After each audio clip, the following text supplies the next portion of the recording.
नमस्कार, मी साक्षी न्यूज 24 सह्याद्रीमध्ये तुमचं स्वागत। छत्रपती शिवाजी महाराज महाराजस्व अभियानाद्वारे सामान्य नागरिकांना अनेक सेवा देण्यात येतात। एकाच छताखाली विविध दाखले व सेवा देण्याचा हा महसूल विभागाचा अभिनव उपक्रम असून भंडारा जिल्ह्यातील 60,000 दाखले, ज्यामध्ये जात प्रमाणपत्र, उत्पन्न दाखला, रहिवासी दाखला, सातबारा उतारा, फेरफार नोंद, भूमापन, वृद्धापकाळात निवृत्ती वेतन, संजय गांधी योजना आदी विविध प्रकारच्या दाखल्यांचं वाटप करण्यात आलं असल्याचं राज्यमंत्री ग्रामीण योगेश कदम यांनी महाराष्ट्र राज्य स्थापना दिनाच्या मुख्य ध्वजारोहण कार्यक्रमास संबोधताना सांगितलंय। महाराष्ट्र दिनाच्या शुभेच्छा देत पुढे बोलताना ते म्हणाले, नागरिकांना अनेक सेवा सामान्य नागरिकांच्या दारी पोहोचवण्यासाठी महसूल प्रशासन कार्यरत असल्याचं सांगत, महाराजस्व अभियान हे महाराष्ट्र शासनाचं महसूल विभागामार्फत राबवलं जाणारं एक महत्त्वपूर्ण अभियान असून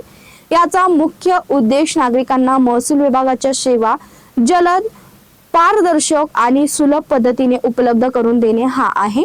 भंडारा जिल्ह्याच्या विकासासाठी शासनाचे लक्ष असून जिल्ह्याच्या सर्वांगीण विकासासाठी प्रयत्नशील असल्याचं प्रतिपादन गृह राज्यमंत्री ग्रामीण योगेश कदम यांनी केलं। ते भंडारा येथील पोलीस कवायत मैदानात आयोजित महाराष्ट्र राज्याच्या 67व्या स्थापना दिनानिमित्त समारंभात जिल्हावासियांना संबोधित करताना बोलत होते। सकाळी 8 वाजता राज्यमंत्री योगेश कदम यांच्या हस्ते ध्वजारोहण करण्यात आलं।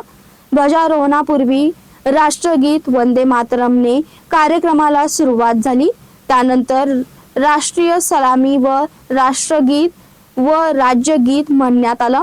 या मुख्य कार्यक्रमाला भंडारा जिल्हाधिकारी सावंत कुमार, मुख्य कार्यकारी अधिकारी मिलिंद कुमार साळवे, पोलीस अधीक्षक नूरुल हसन, वनसंरक्षक योगेंद्र सिंग आदी उपस्थित होते। यावेळी महिला व बाल विकास विभागाच्या वतीने उल्लेखनीय कार्य करणाऱ्या समाजसेविकांना गौरव राज्यमंत्री महोदयांच्या हस्ते करण्यात आला।